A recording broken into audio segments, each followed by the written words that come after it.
the leaders of the Black Lives Matter organization, who calls herself a trained Marxist, is now being called a fraud after property records showed Patrisse Khan-Cullors shelled out millions of dollars on 4 luxury homes. One of them in Los Angeles' exclusive 88% white Topanga Canyon.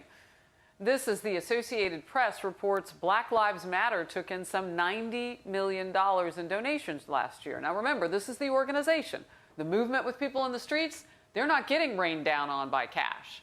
Now other people in the organization want an investigation into the group's finances. The head of the New York chapter of BLM.org also wants a close look at Cullors' personal finances, saying a self-professed socialist should ask how much of their own money is going to charitable causes. Oh, this is interesting, Pete Hegseth. You know what? She's actually a very well-trained Marxist.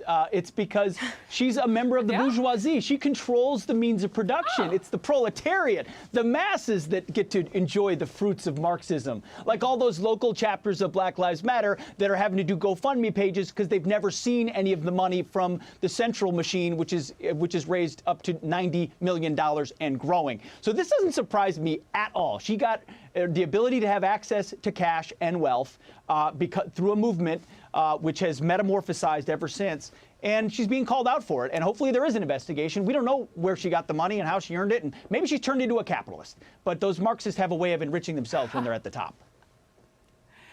You know, Kennedy, I make such a point of saying that the movement versus the organization, right? Because we know that the organization's fundraising, they're doing all sorts of things, and we don't have eyes on that money. And as Pete says, maybe it's a good idea, not just because of the house buying, but just in general, since there's so many promises made to the people in the streets.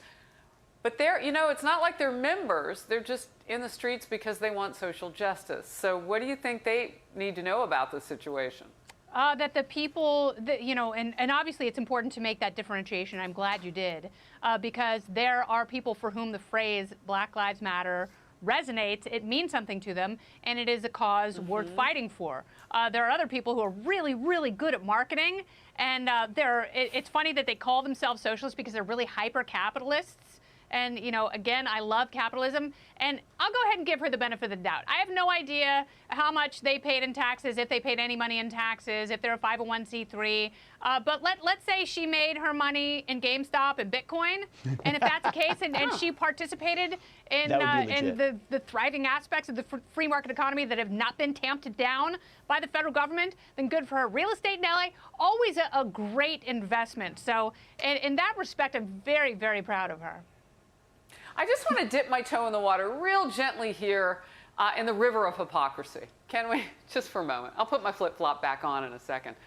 Kayleigh, I'm just wondering, you know, you're talking about social justice, particularly for people of color.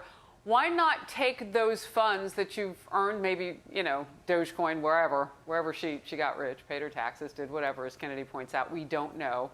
But why not take that back to a neighborhood of color or a neighborhood where, you know, you can be among the people? I don't know. I'm just simply asking the question. You can live wherever you want, but you're preaching something different. Yeah, one would think a self-proclaimed trained Marxist would do exactly what you just described, but she didn't. But look, to Kennedy's point, if she got these funds through a legitimate way, not through the BLM fundraising mechanism, good for her. Look, she came from public housing. She writes about in her book, she grew up in public housing. Her mom was a mom of 4, worked 16-hour days, and their only grocery store was the 7-Eleven. She came from very humble beginnings and now has risen to great heights. So good for her, except this. That is the American dream, what we're describing, but she professes an ideology directly at odds with the American dream. Trained Marxists, but trained Marxists often do this.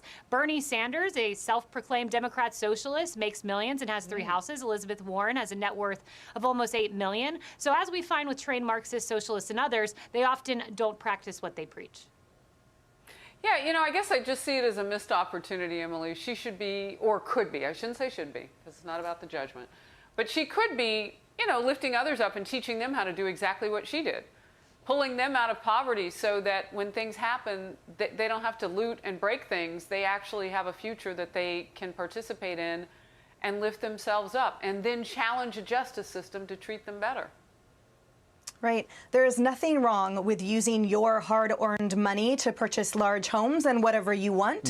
What is difficult to stomach is either A, if that money was obtained fraudulently, and or B, if, as you pointed out, you are not in line with what you profess to, what your ideology is. If her whole purpose is amplifying those of color, if her whole purpose is lifting up those communities, then what does this say? And I'd like to make 2 quick points. Number one, those investigations that are being called for by other Black Lives Matter leaders, if something is uncovered there in the way of fraud or corruption or any type of money mismanagement, I bet that you will hear nothing about it by the mainstream media, or it will be pinned on one scapegoat. And secondly, that for those who really care about that movement and who want to donate money to it, then I suggest they find local, transparent organizations that they know their dollars are actually going toward achieving equality and equity there, because I don't think this organization is it.